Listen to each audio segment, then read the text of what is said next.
Radhe Radhe. Hello and welcome in Subodh Infinite Education. Today we discuss MSN second. The unit name is urinary system. Sorry, unit name is nursing management of patient with burn, reconstructive and cosmetic surgery. Start करते हैं आज का हमारा lecture. इसमें हम पढ़ने वाले हैं बर्न के बारे में।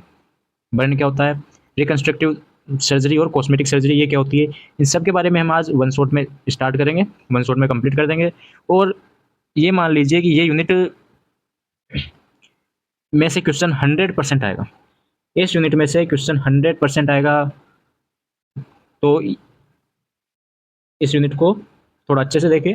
100% मतलब 100%, ठीक है, इंपॉर्टेंट है यूनिट। तो स्टार्ट करते हैं हम आज का लेक्चर।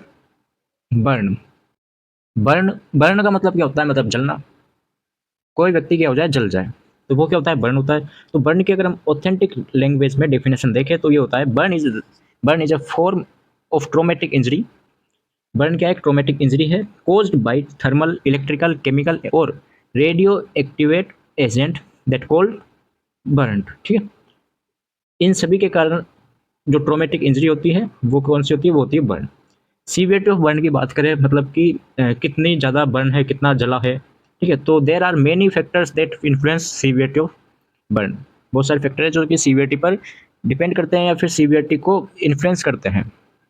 सबसे पहले आता है एज, और second is depth of burn, जिसमें आपका आएगा first degree, second degree, third degree, ये तो आपने पढ़ रखा ही है, ठीक है।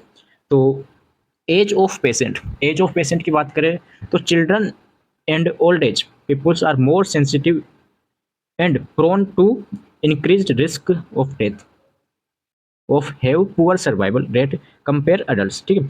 अडल्ट्स की तुलना में, अडल्ट्स के कंपेयर में जो चिल्ड्रन और ओल्ड एज के जो व्यक्ति होते हैं वो ज़्यादा सीवियर होते हैं, ज़्यादा उनकी रिस्क ज़्यादा होती है कि भाई वो सेंसिटिव होती है, उनकी स्किन ज़्यादा रिस्क होती है, increase risk of death, death की ज़्यादा चांसेस रहते हैं उनके। सेकंड आता है जो कि सीवियरिटी पर इन्फ्लुएंस करता है, सीवियरिटी को, depth of burn. Depth of burn की अगर हम बात करें तो severity of burn is classified according to depth of tissues destruction. क्या क्या है, first degree burn. First degree burn में क्या होता है, सुपरफिशियली पार्शियल बर्न होता है, जिसमें जैसे कि एपिडर्मिस बोल सकते हैं अपन, एपिडर्मिस और कुछ पार्ट डर्मिस का अफेक्टेड होता है। सेकंड डिग्री है, सेकंड डिग्री में एपिडर्मिस, डर्मिस, ठीक है। और थर्ड डिग्री है फुल थिकनिंग बर्न होता है, उसमें यहाँ तक कि बोन तक भी उसमें अफेक्टेड हो जाती है, मसल, टेंडन्स वगैरह। तो ये हम आगे देखेंगे पूरा डीपली, अभी केवल ऐसे नाम याद रखो इनका। रूल ऑफ 9, नेक्स्ट टॉपिक आता है आपके पास, रूल ऑफ 9। रूल ऑफ 9 क्या है, it is a method, it is a method for calculating body surface area burn by dividing the body into multiple of 9, ठीक है। मतलब कि इससे हम बॉडी सरफेस कैलकुलेट करते हैं कितना परसेंट बर्न हुई है, ठीक है। नाम सुना होगा आपने TBSA, TBSA नाम सुना होगा आपने, टोटल बर्न सरफेस एरिया, ठीक है, या टोटल बॉडी सरफेस एरिया, मतलब कितना परसेंट पार्ट है वो जला है, वो देखते हैं। The rule of 9 is useful for adult and should not be use for children under the 15 years. जो 15 साल से छोटे बच्चे हैं उनके ऊपर ये रूल ऑफ 9 नहीं लगता, लागू नहीं होता। अडल्ट के लिए या फिर 15 साल से जो ज़्यादा के हैं, मोर देन 15 ईयर्स चिल्ड्रन, उनके लिए ये लागू होता है या फिर उनके ऊपर यूज होता है ये, ठीक है। अब क्या है भाई रूल ऑफ 9 क्या है, तो रूल ऑफ 9 क्या है कि जैसे हेड है, कोई पेशेंट है, कोई जल गया है, ठीक है, कोई जल गया है, उसका मतलब अब हम कैसे उसको बताएंगे कि भाई कितना परसेंट जला है, कितनी सीवियरिटी है। तो उसके लिए हम क्या करेंगे, हमने एक अलग अलग बॉडी पार्ट्स के अलग अलग परसेंटेज में देख लिए। जैसे हेड एंड नेक है, कितना हो गया, 9% होता है। ये देखो डायग्राम में देखो, अगर यहाँ से लेकर यहाँ तक जला तो 9% हो गया, ठीक है। दोनों थाई, दोनों पेयर्स हो गए, लेग्स हो गए 9% के, ठीक है। 9 आगे 9 पीछे, ठीक है। तो यानी कि एक एक पेयर कितने का हो गया, 18% हो गया। ओके, देख लेते हैं। Etch upper limbs anterior and posterior 9, देखो आगे का और पीछे का मिलाकर 9 हो गया, ठीक है। आगे का 7.5 और पीछे का 4.5 और पीछे का भी इंटीरियर एंड पोस्टीरियर 4.5, तो टोटल कितना हो गया 9 हो गया। अपर लिम कितना हो गया 9% हो गया। एंटीरियर ट्रंक मतलब कि पेट बोल सकते हैं अपन, एब्डोमेन, ये कितना हो गया 9 हो गया। और बैक भी कितना हो गया 9 हो गया, ठीक है। पोस्टीरियर ट्रंक, अब ट्रंक का मतलब क्या हो गया, मतलब कि हमने क्या किया, ये पूरा हिस्सा 9% हो गया ना, ये पूरा हिस्सा हो गया 9। ट्रंक कितना हो गया 18 हो गया आगे का पार्ट, और एंटीरियर भी कितना हो गया 18, और पोस्टीरियर भी कितना हो गया 18%। लोअर लिम की बात करें तो 18% एंटीरियर एंड पोस्टीरियर में, ओके। और पेरिनियम, पेरिनियम कितना होता है 1% होता है। पेरिनियम, पेरिनियम कितना होता है, पेरिनियम होता है 1%, ओके। पेरिनियम कितना है 1% है। भाई यहाँ तक आपको कोई प्रॉब्लम नहीं होनी चाहिए, याद रखें इनको, क्योंकि इनसे अपन क्या है कि सीवियरिटी कैलकुलेट करते हैं। नेक्स्ट आता है क्लासिफिकेशन ऑफ बर्न। अब बर्न की क्लासिफाइड, हमने बर्न को क्या कर दिया, क्लासिफाइड कर दिया, अलग अलग पार्ट्स में, अलग अलग टाइप्स में डिवाइड कर दिया। फर्स्ट आता है फर्स्ट डिग्री बर्न, सेकंड आता है सेकंड डिग्री, ठीक है। ऐसे हमने इसको अकॉर्डिंग टू द डेप्थ के अकॉर्डिंग हमने उसको क्लासिफाइड कर दिया, कितना अंदर तक जला है। Burn injuries are generally classified according to their severity and depth, depth और सीवियरिटी के अकॉर्डिंग क्लासिफाइड है। There the 4 traditional classification of burn according to severity are, कौन कौन से हो गए। सबसे पहले अपन देखते हैं first degree burn. First degree burn की अगर हम बात करें तो पहले हम डायग्राम में देख लेते हैं। फर्स्ट डिग्री बर्न कुछ ऐसा होता है जिसमें एपिडर्मिस इफेक्टेड होती है और रेडनेस आ जाती है। सेकंड डिग्री में ब्लिस्टर बन जाते हैं, ठीक है, कुछ इस टाइप के। थर्ड डिग्री में ड्राई लेथरी हो गया, ये थर्ड डिग्री में बिल्कुल ब्लैक हो जाएगा, ठीक है। और फोर्थ डिग्री है, फोर्थ डिग्री में बोन भी अफेक्टेड होगी उसकी, ठीक है। डायग्राम देख लिया, अब हम पढ़ते हैं इसकी थ्योरी के बारे में, कैसा होता है। फर्स्ट डिग्री की बात करते हैं तो first degree burn affect only outer layer of skin. अब आउटर लेयर देखो, स्किन की लेयर तो पता ही है आपको, एपिडर्मिस, ठीक है, फिर होती है डर्मिस, फिर सबक्यूटेनियस, ठीक है, ये आपको पता है। तो first degree of burn affects only the outer layer of skin known as epidermis.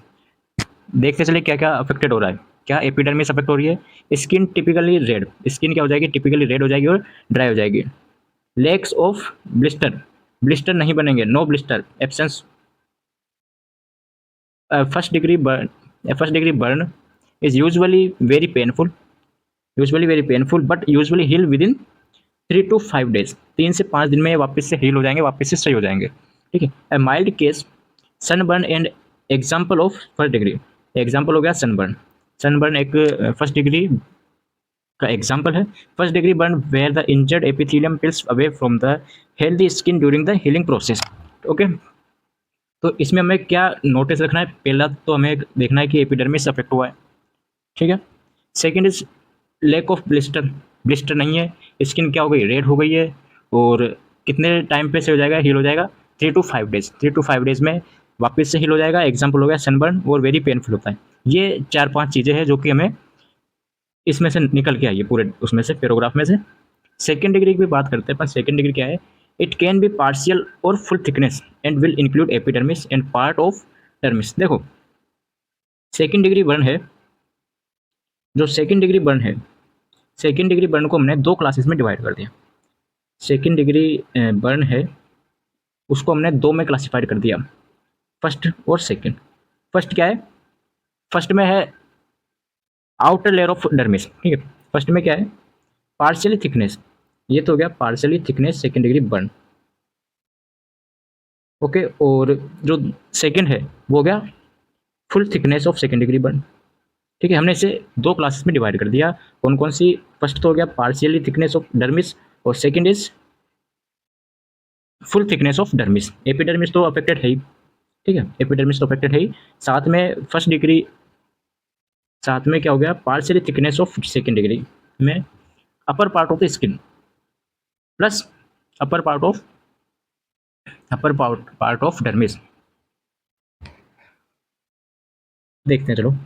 It can be partial और full thickness and will include epidermis and part of dermis, ठीक है। In partially thickness is second degree burn, इसमें क्या होता है, some of the epidermis is affected while, कुछ part ही क्या है उसका एपिडर्मिस का some of the dermis is affected, कुछ पार्ट इसका डर्मिस का अफेक्टेड होता है, जबकि full thickness of second degree burn में डिस्ट्रॉय ऑल डर्मिस, पूरी जो डर्मिस लेयर है वो अफेक्टेड होती है या फिर डिस्ट्रॉय हो जाती है। यहाँ तक कोई दिक्कत आपको नहीं है। आगे चलते हैं। The burn area is typically pink और रेड, पिंक और रेड। ब्लिस्टर अपीयर्स, ब्लिस्टर दिखेंगे आपको वहाँ पे। Blister is present and wet. It will be painful and sensation may be diminished, sensation क्या हो जाएंगे, कम हो जाएंगे, डिमिनिश्ड हो जाएंगे। जैसे स्किन एक सेंसरी ऑर्गन है तो जो सेंसेशन है वो डिमिनिश्ड हो जाएंगे, वेरी पेनफुल होता है। ये second degree burn usually take 2 to 3 weeks to heal.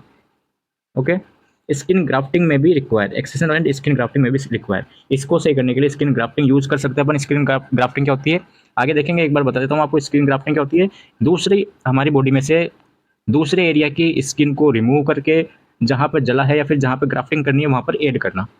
ठीक है, ये होता है स्किन ग्राफ्टिंग। अब सेकंड डिग्री में हमें क्या क्या याद रखना है देख लो। सेकंड डिग्री में हमें याद रखना है दो टाइप की होती है, partially and full thickness. Partially में क्या होता है, epidermis plus some of dermis. ठीक है, और फुल थिकनेस में क्या, all dermis layer destroy. Next one is pink और रेड हो जाती है और ब्लिस्टर हो जाते हैं, पेनफुल होती है, हील होने में सेंसेशन डिमिनिश्ड हो जाते हैं, हील होने में 2 to 3 वीक का टाइम लगता है, जबकि इसमें 3 to 5 डेज लगता है।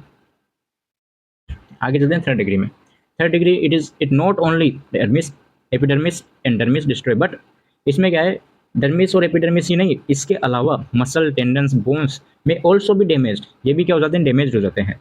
द बर्न एरिया में भी वाइट और ब्लैक, अभी दिखाया मैंने डायग्राम में। बर्न एरिया क्या हो जाता है, बर्न एरिया वाइट और ब्लैक हो जाता है। अब इसमें आपको वाइट भी दिख रहा होगा, थोड़ा थोड़ा ब्लैक भी दिख रहा है। It causes severe damage to nerve endings, severe damage and permanent tissue damage. ठीक है, सीवियर टाइप का है ये। Treatment for third degree burn can require several weeks और लॉन्गर। ठीक है, हील होने में या वापस से सही होने में इसको सेवरल वीक या फिर ज़्यादा टाइम भी लग सकता है। The victim require IV fluids containing electrolytes as well as antibiotic by mouth to prevent infection, mouth orally and IV। यहाँ पे IV और लिख लो, माउथ के आगे IV और माउथ प्रिवेंट इन्फेक्शन। ठीक है, हो गई बात। आगे चलते हैं 4 डिग्री बर्न पे। 4 डिग्री बर्न क्या होता है, the damage is most severe in 4 degree burn. All layer of skin are completely destroyed, पूरी जो स्किन की लेयर होती है वो कंप्लीटली डिस्ट्रॉय हो जाती है। Muscle, fat, bone, tendons often affected, सभी अफेक्टेड हो जाते हैं, बोन तक अफेक्टेड हो जाती है। एक्सटेंसिव स्किन ग्राफ्टिंग, मतलब कि इस 4 डिग्री में large part of the skin affected होता है। Extensive skin, large part of skin affected होता है। Skin grafting and even amputation, amputation भी हम इसमें कर सकते हैं। एम्पुटेशन क्या होता है, किसी भी बॉडी पार्ट को कट करना, रिमूव करना। जैसे अपर लिम है, अपर लिम अफेक्टेड हुआ आपका, एक कोई पेशेंट है उसका हाथ अफेक्टेड हुआ, हाथ में 4 डिग्री तक बर्न हो चुका, तो उसको अपन हाथ भी क्या है हटा सकते हैं, उसको रिमूव कर सकते हैं, काट सकते हैं, एम्पुटेशन कर सकते हैं। Are common with this injuries and victim is usually left with personal impairment. तो उसका जब हैंड है, जो भी अफेक्टेड एरिया है वो एम्पुटेट कर देंगे, कट जाएगा, हटा देंगे उसको, तो फंक्शनल इम्पेयरमेंट हो ही जाएंगे उसके। ठीक है, यहाँ तक कोई दिक्कत। 4 डिग्री बर्न है, इसमें फ्रैक्चर, फ्रैक्चर लिख सकते हो आप, फ्रैक्चर भी हो सकता है, बोन फ्रैक्चर भी हो सकती है। ये डायग्राम देख लो आप, तो ये देखो बोन पूरी अफेक्टेड हो गई, तो यहाँ पे फ्रैक्चर तक हो सकता है। चलते हैं आगे, क्लिनिकल मैनेजमेंट, कैसे इसको मैनेज करें। Initial management includes assessment and maintenance of the parameters with ABCDE approach. सब, तो जैसे कोई पेशेंट आया, बर्न का पेशेंट आया, तो सबसे पहले हमें सारी चीज़ों को छोड़ देना है। सबसे पहले हमें ABCDE, ठीक है, ABCDE वाला जो पैरामीटर्स है इनके ऊपर हमें ध्यान देना है, इनके ऊपर हमें केयर देनी है। जैसे ए से आया, सबसे पहले प्रायोरिटी से देनी है। ए का मतलब airway, airway assessment and management in case of inhalation burn, deep dermal burns to face, neck, sign, nasal hair, carbon particles in oropharynx. ठीक है, देखो सपोज करो कोई पेशेंट है, बर्न का पेशेंट है, तो उसके क्या है, जो कार्बन के पार्टिकल्स है, जो फ्यूम है ना, जो धुआं वगैरह है, और वो सभी क्या है कि इनहेल कर रहा है वो, ठीक, इनहेल करेगा वो, इनहेल करेगा तो स्मोक वगैरह है वो इनहेल करेगा, धुआं वगैरह इनहेल करेगा, नाक के थ्रू, नोज के थ्रू होते हुए वो अंदर जाएगी। तो ओरोफेरिंग से क्या क्या अफेक्टेड हो सकता है? फेस, नेक, नेजल हेयर, ये अफेक्टेड हो सकते हैं। और कार्बन पार्टिकल्स इन ओरोफेरिंग्स, ठीक है, ओरोफेरिंग्स तक भी अफेक्टेड हो सकता है। तो सबसे पहले हमें एयर वे असेसमेंट करना है, उसको मैनेज करना है। Okay. Second is breathing, before breathing. Breathing की बात करें अगर हम, तो ब्रीथिंग में हमें क्या करना है? Breathing beware of inhalation and rapid airway compromise. Breathing वगैरह है, एयरवे क्लियर करनी है हमें, ताकि वो ब्रीथ कर सके, ब्रीथ ले सके, ब्रीथ कर सके, ठीक है। He breathe. Circulation, third one is circulation. उसके बाद में हमें सर्कुलेशन की तरफ बढ़ना है। सर्कुलेशन मतलब कि ensure fluid replacement by securing wide bore intravenous line through which ringer lactated. कौन सा? आरएल। कौन सी लगानी है हमें? IV fluid RL. Can be given rapidly, can be given rapidly. Oral fluid such as ORS में बी गिवन। देखो, उसके बाद में क्या है? सर्कुलेशन क्लियर करना है। सर्कुलेशन के लिए हम क्या करेंगे? एक वाइड बोर आईवी कैनुलाइजेशन करना है, ठीक है, मतलब कि जिससे ज़्यादा फ्लूइड जा सके। वाइड बोर का मतलब क्या है? वाइड वाइड बोर इंटरवेनस, मतलब कि एक इंटरवेनस लाइन करनी है जिससे कि ज़्यादा फ्लूइड है वो हम एडमिनिस्ट्रेशन कर सके। कौन सा फ्लूइड हो गया? आरएल, रिंगर लेक्टेड हो गया। रिंगर लेक्टेड सॉल्यूशन आता है, अगर आपने देखा हो, हॉस्पिटल में गए हो तो। ये आपको देना है और रेपिडली देना है, फास्ट देना है, ठीक है।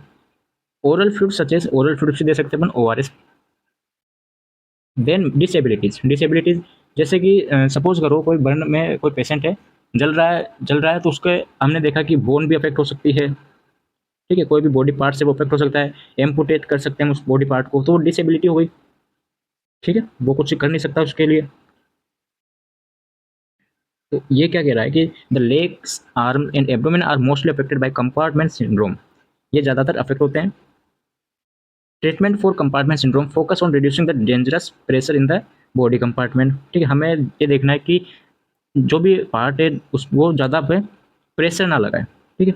इसलिए उस प्रेशर को कम करने के लिए हम क्या करेंगे? Dressing, cast, splint that are constricting the affected body part must be removed. जो भी ये बॉडी पार्ट्स है इनको हम रिमूव कर देंगे बॉडी पार्ट से। जैसे अगर प्लास्टर लग रहा है, किसी के कास्ट है, तो उसको रिमूव कर देंगे, ठीक है। फिर आता है एक्सपोजर। क्या आता है? एक्सपोजर। एक्सपोजर मतलब कि percentage area of the burn, हमें कैलकुलेट करना है कितना बर्न, कितना परसेंटेज वो बर्न हुआ है। जैसे 18% हुआ है, 9% हुआ है, 25 हुआ है, तो ये हमें कैलकुलेट करना है। 60% हुआ है। Percentage of area of burn, the whole of a patient should be examine include back, back को भी इंक्लूड करना है to get accurate estimate of the burn area to and checkup for any injury, ताकि हमें पता चल सके कि भाई कितनी इंजरी हो रही है पेशेंट को, कितना फ्लूइड एडमिनिस्ट्रेशन करना है, क्या करना है, वो सब हम इससे पता कर सके। ये हो गया आपके पास ABCDE मैनेजमेंट। फिर आता है wound care. Second care is wound care. Wound care जो कि जहाँ पर वुंड हो, जहाँ पर वुंड हो मतलब कि जहाँ पर वो बर्न हुआ है तो वहाँ पे सीधी सी बात है वुंड बनेगा, ठीक है, घाव वगैरह होंगे। तो necrotic dead tissues should be cleans, जो भी डेड टिश्यूज है वो क्लीन कर दो। अब कैसे क्लीन करोगे? तो क्लीन करने के लिए the burn should be clean with either, या इधर क्लोरेक्सिडिन सॉल्यूशन और with mild water based antiseptic, इससे क्लीन करोगे। डू नॉट, क्या यूज़ नहीं लेना? Do not use alcohol based solution, alcohol based solution में यूज़ नहीं लेना। उसके बाद में a thin layer of antibiotic cream. कौन सी क्रीम? नाम सुना होगा, सिल्वर सल्फेडाइजिन, पढ़ा है मैंने आपको, एंटीसेप्टिक फार्मा यूनिट नंबर 2 में पढ़ा है। सिल्वर सल्फेडाइजिन है, ये यूज लेना है। जो भी बर्न, जो भी अफेक्टेड पार्ट्स है स्किन पर, उस पर ये एक पतली सी लेयर इसकी लगानी है हमें, ठीक है, ज़्यादा थिक नहीं लगाना, थिन लेयर लगानी है, शुड बी अप्लाइड, अप्लाइड करनी है। उसके बाद में क्या करें? The burn area is dressed with petroleum goes and dry goes, ठीक है, या तो पेट्रोलियम गोज हो हमारे पास, अगर वो ना हो तो ड्राई गोज है उससे ड्रेस कर दो, ड्रेसिंग कर दो, ठीक है। ये लगाने के बाद में सिल्वर सल्फेडाइजिन एंटीबायोटिक जो क्रीम है वो लगाने के बाद में ये गोज हमें लगाने हैं। वुंड केयर हो गई। उसके बाद में क्या करें? उसके बाद में हमें in all cases tetanus prophylaxis should be administered. TT का जो इंजेक्शन आता है टिटनेस प्रोफाइलैक्सिस, ये लगाना है। और क्या करें? Systemic antibiotic are given to treat any and prevent wound infection, antibiotics वगैरह हमें देनी है ताकि इन्फेक्शन ना हो, वुंड इन्फेक्शन ना हो, रोक सके, इनको ट्रीटमेंट कर सके। Proper nutrition with adequate supply of energy and protein should be given to patient. Okay, patient को एडिक्वेट सप्लाई देनी है, न्यूट्रिएंट्स वगैरह सब प्रॉपर देना है। Then specialized care may be provided during healing process. ठीक है, अब बात करते हैं कॉम्प्लिकेशंस के बारे में, क्या क्या कॉम्प्लिकेशंस हो सकते हैं बर्न के।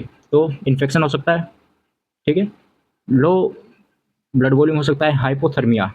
हाइपोथर्मिया मतलब कि जैसे अब आप कहोगे सर वो तो बर्न है, जल रहा है, तो हीट होगी वहाँ पे, तो ठीक है, हीट होगी वहाँ पे, ज़्यादा हीट होगी, तो हीट में तो टेम्परेचर बढ़ना चाहिए ना, फिर यहाँ पे टेम्परेचर क्यों घट गया, हाइपोथर्मिया क्या हो गया, हाइपरथर्मिया होना चाहिए। तो देखो बाहर क्या है, टेम्परेचर ज़्यादा है, हीट ज़्यादा है, तो उसको कंपेंसेट करने के लिए हमारी बॉडी में, बॉडी क्या करेगी, खुद अपने अंदर हाइपोथर्मिया टेम्परेचर कम कर लेगी ताकि बैलेंस कर सके। ठीक है, कंपेंसेट पड़ा होगा आपने। फिर आता है ब्रीथिंग प्रॉब्लम्स।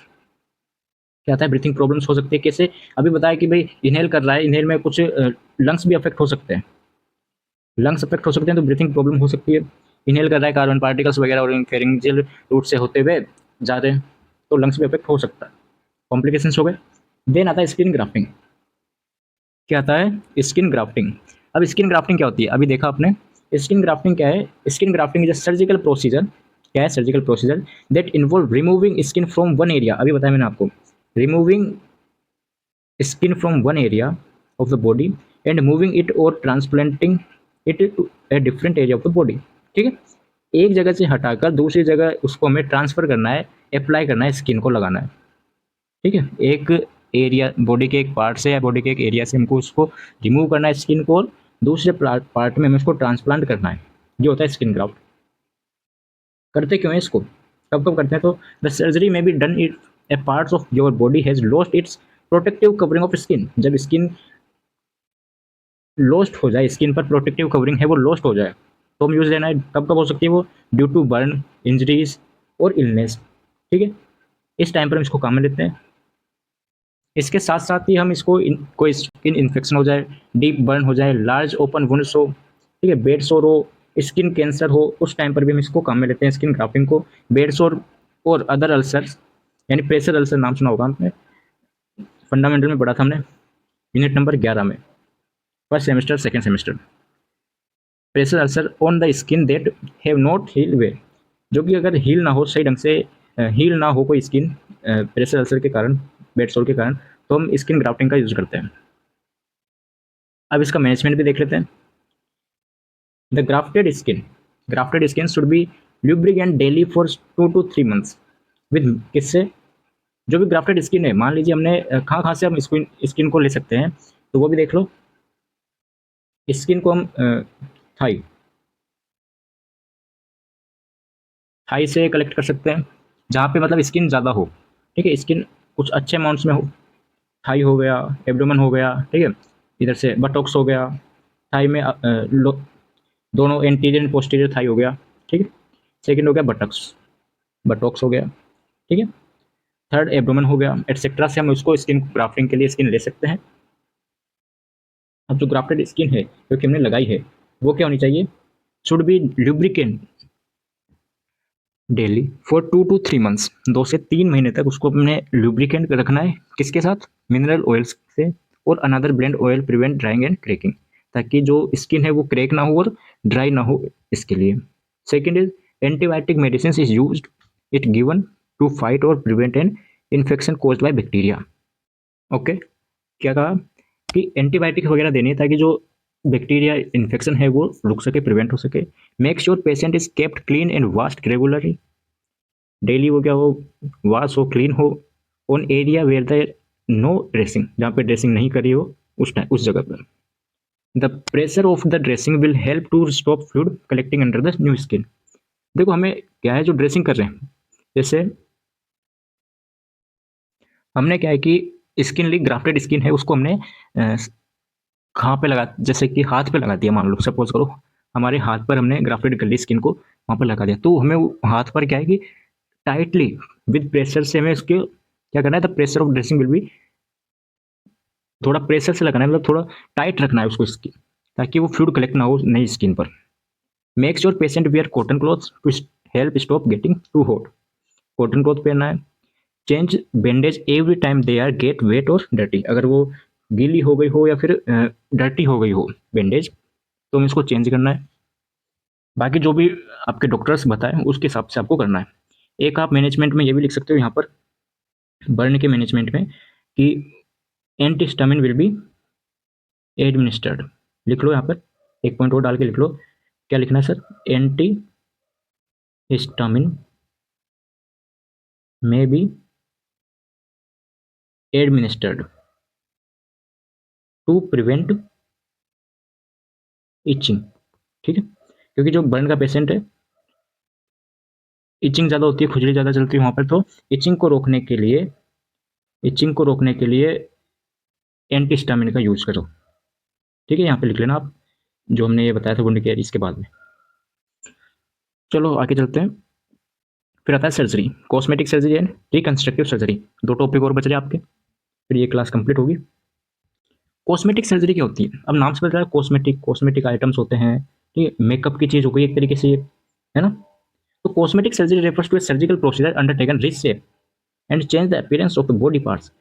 जैसे कोई भी पेशेंट है, बर्न में क्या है, वो उसकी जो पूरी स्किन है उसकी शेप वगैरह सब चेंज हो जाती है, शेप चेंज हो जाता है, कलर चेंज हो जाता है, और मतलब पहले की तुलना में उसका जो शेप है, अपीयरेंस है बॉडी का, वो सब क्या है, चेंज हो जाता है। उसको वापस से चेंज करने के लिए, वापस से पहला जैसा करने के लिए, या फिर अच्छा बनाने के लिए हम जो सर्जरी या सर्जिकल प्रोसीजर काम में लेते हैं वो होती है cosmetic surgery. It may be change the structure, position, colour. क्या क्या चेंज कर सकते हैं? स्ट्रक्चर चेंज कर सकते हैं, पोजिशन चेंज कर सकते हैं, कलर और texture of the body part और फीचर्स, ये सब चेंज कर सकते हैं। Cosmetic surgery procedure have the primary aim of improving appearance. इसका प्राइमरी एम्स क्या है, उद्देश्य क्या है इसका, कि जो दिख रहा है उसको अच्छा दिखाए, अच्छा दिखे, वो अपीयरेंस क्या हो उसका इंप्रूव हो। ठीक है, ये होता है कॉस्मेटिक सर्जरी का एम। टाइप्स, अलग अलग टाइप्स की सर्जरी होती है। जैसे हम फेस की बात करें, फेस की कौन कौन सी सर्जरी होती है? Operation on the face, face पर जैसे फोरहेड लिफ्ट, जो हमारा फोरहेड ललाट है उसको क्या है, लिफ्ट कर दो, थोड़ा ऊपर कर दो, जैसे वो लटक रहा है तो उसको ऊपर कर दो, फेस लिफ्ट हो गया।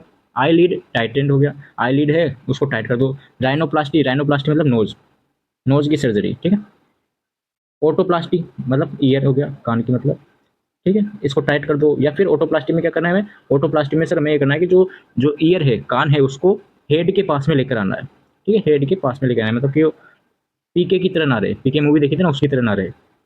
फेशियल इम्प्लांट्स, हेयर ट्रांसप्लांटेशन और स्किन रिसर्फेसिंग, ठीक है, ये हमें करना है। इसमें फेसेस में ये इन टाइप की सर्जरी होती है। हेयर ट्रांसप्लांट कर दो, ठीक है, ताकि अपीयरेंस क्या हो, इम्प्रूव हो। फिर आता है on the body, operation on the body कौन कौन से हो गए? ब्रेस्ट एनलार्जमेंट, ठीक है, size increase, breast tightening, breast reduction, size कम करना, ब्रेस्ट रिकंस्ट्रक्शन, एब्डिमिनो एब्डिमिनोप्लास्टी, ठीक है, फेट लिपोसक्शन एंड लिपोप्लास्टी, मतलब कि जो एक्सेस फैट है बॉडी पर, एक्सेस अमाउंट्स में जो फैट है उसको सक्शन के थ्रू रिमूव करना, अलग करना। आर्म, लेफ्ट आर्म है वो लेफ्ट की लिफ्ट कर दो, उठा दो। ठीक है, तो ये सब इसकी क्या है, रिशेपिंग वगैरह, हेयर ट्रांसप्लांट, ये इसकी सर्जरी होती है, बता दिया आपको मैंने। फिर आता है रिकंस्ट्रक्टिव सर्जरी। रिकंस्ट्रक्टिव सर्जरी क्या होती है? ये भी सर्जरी है, ये भी वही सर्जरी है। Reconstructive surgery in broadest sense, in broadest sense the use of surgery to, किसके लिए? To restore the form and function of the body. Restore, body के फंक्शन और जो शेप है उसको रिस्टोर करने के लिए की जाती है। कौन करता है? Maxillo facial surgeon, plastic surgeon and otolaryngologist, ये करते हैं। ठीक है, लॉजिस्ट कर लेना इसको, ओटो लेरिंजियोलॉजिस्ट, ये तीन सर्जन का नाम है यहाँ पर, ये इनको करते हैं डू रिकंस्ट्रक्टिव सर्जरी। कहाँ पे करते हैं? On face after trauma and reconstruct the head and neck after cancer. ठीक है, इनके बाद में करते हैं। आगे समझ में कौन करता है? तो ये सर्जन करते हैं। क्यों करते हैं? रिकंस्ट्रक्ट करने के लिए वापस से। इसके बाद फेस पर करते हैं ट्रोमा के बाद में। Reconstructive surgery is a type of cosmetic surgery. ये क्या है? कॉस्मेटिक सर्जरी का टाइप होता है, इसलिए मैंने पहले कॉस्मेटिक पढ़ाया उसके बाद में ये पढ़ाया। ठीक है, इसका एम क्या है? Function and form as far as possible and prevent further disabilities. और ये किसकी बात करें अपन? ये कर रहे हैं फेशियल सर्जरी की बात। इसकी फेशियल सर्जरी, इसमें केवल फेशियल की बात करते हैं, रिकंस्ट्रक्टिव में ओनली फेस की बात करते हैं, क्योंकि यहाँ पे देखो सर्जन में कौन कौन से, maxillofacial surgeon, plastic surgeon and otolaryngologist on the faces, आ गया ना, ऑन फेसेस, केवल मुंह पर फेस की सर्जरी करते हैं इसमें। टाइप ऑफ फेशियल सर्जरी ये आ गई, कौन कौन सी है, क्लेफ्ट लिप सर्जरी, जो कटा होट होता है उसको सही करना, पेलेटोप्लास्टी हो गया, राइनोप्लास्टी भी बताया मैंने, नाक की, ठीक है, ये सभी वही चीज़ें आ गई, ब्रो लिफ्ट हो गया, आईलिड्स हो गया, ठीक है, मेजर। हाँ, इसमें क्या होता है, चिक इम्प्लांट्स, जो गाल वगैरह है उनको ज़्यादा डोमिनेंट करना है, मतलब ज़्यादा दिखे वो, ठीक है, इसमें और इसमें लिप को करना है, होट को, ओके, चिन लिफ्ट करना है। तो ये आपने इनकी फेशियल सर्जरी की टाइप्स देख ली। नर्सिंग मैनेजमेंट देख लेते हैं, क्या करना है नर्सिंग प्रोसेस में। अब सर्जरी कर रहे हैं, सर्जरी के पहले क्या क्या केयर होती है, इन्फॉर्म कंसेंट, सबसे पहले कंसेंट लो, साइन वगैरह कराओ भाई, अगर कुछ हो जाता है तो हमारी रिस्पॉन्सिबिलिटी नहीं है। Maintain air and pulmonary function, relieve pain and achieving comfort, उसको कंफर्ट प्रोवाइड करना है, पेन वगैरह वो कम करना है, पेन एनाल्जेसिक्स वगैरह देनी है, administer pre anaesthetic medications, check करना है प्री एनेस्थेटिक मेडिकेशंस को, केयर ड्यूरिंग सर्जरी, फिर आता है ड्यूरिंग सर्जरी क्या क्या है, नोजिया वोमिटिंग, इसकी केयर करो, रिमूव कर दो, हाइपोक्सिया, ओटी में क्या है, and hypoventilation, hypothermia and hypotension. अगर हाइपोक्सिया क्या होता है, डिक्रीज्ड O2, कहाँ पर, टिश्यूज, ओके। हाइपोथर्मिया, अब ओटी में क्या है कि ओटी में टेम्परेचर कम होता है, ओटी का टेम्परेचर कम होता है, तो हाइपोथर्मिया हो सकता है, हाइपोटेंशन हो सकता है, तो ये हमें ड्यूरिंग सर्जरी केयर होती है। आफ्टर केयर क्या करना है, वैसे तो ये आएगा नहीं, क्वेश्चन आएगा तो आपको वो आएगा बर्न वाला, ठीक है, फिर भी ये एक बार तो ये पढ़ ही लेना, आ भी जाए तो, इंपॉर्टेंट बर्न है आपके, अगर ये आ जाए एक एक दो दो तीन तीन नंबर में तो देख लेना, अगर बड़ा क्वेश्चन आएगा तो बर्न से आएगा वो, अगर इसमें से पूछा गया इस चैप्टर से तो। लेकिन इस टॉपिक में अब भी बोल रहा हूँ, इस यूनिट में 100% क्वेश्चन आएगा, 100% हमेशा आता है, ठीक है। और बाकी आपकी किस्मत है, देखो, क्योंकि आप आए हो, क्या पता इसी बार ना आए। Patient should support the graft with according bandage, ठीक है, ग्राफ्ट है जो बैंडेज करना, उसको ग्राफ्टेड स्किन, भाई स्किन तो ग्राफ्ट कर रहे हैं, पर स्किन लगा रहे हैं, skin grafted skin does not contain, वही बात आ गई, ठीक है, 2 से 3 महीने तक लुब्रिकेट करना है daily, try to avoid scratching, ठीक है, स्क्रैच नहीं करना स्किन को, एंटीस्टामिन वो जो वहाँ पे लिखाया था मैंने, वो यहाँ पे आ गया पॉइंट, ठीक है, to protect to the protect the grafting skin from sun, sun से आपको उसको बचाना है, ठीक है। तो ये होता है आपके पास कंप्लीट लेक्चर यूनिट नंबर 5 का, इससे बाहर कुछ नहीं आएगा, ठीक है, इससे ज़्यादा कुछ नहीं आएगा, अगर आ भी गया तो भी यही लिख के आना है, क्योंकि घूम फिर के बात यहीं आनी है, ठीक है, बर्न इंपॉर्टेंट है। मिलते हैं लेक्चर में, नोट्स आपको टेलीग्राम पर मिल जाएंगे, आपके ऑलमोस्ट सिलेबस कंप्लीट हो चुका है, एमएसएन का केवल एक चैप्टर बच रहा है आपके, ठीक है, वो भी आपकी कंप्लीट हो जाएगा, ठीक है। मिलते हैं नए लेक्चर में, राधे राधे। लेक्चर कैसा लगा ज़रूर बताएं, ठीक है, और अब क्या चाहिए आपको वो भी कमेंट करें, क्या लेके आए आपके लिए, ठीक है, राधे।